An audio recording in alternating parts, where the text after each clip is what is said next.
Friends, सुन री सखी में आप सभी का फिर से स्वागत है।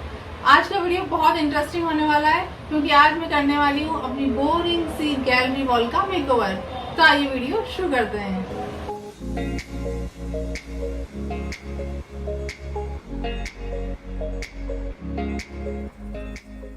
इसी बोरिंग दीवार में रंग भर के देने वाली हूँ मैं इसे एक मैजिकल टच। कोई भी पेंटिंग तभी अट्रैक्टिव लगती है जब उसका बैकग्राउंड शानदार हो, इसलिए सबसे पहले मैंने एक आर्च का शेप तैयार कर लिया है।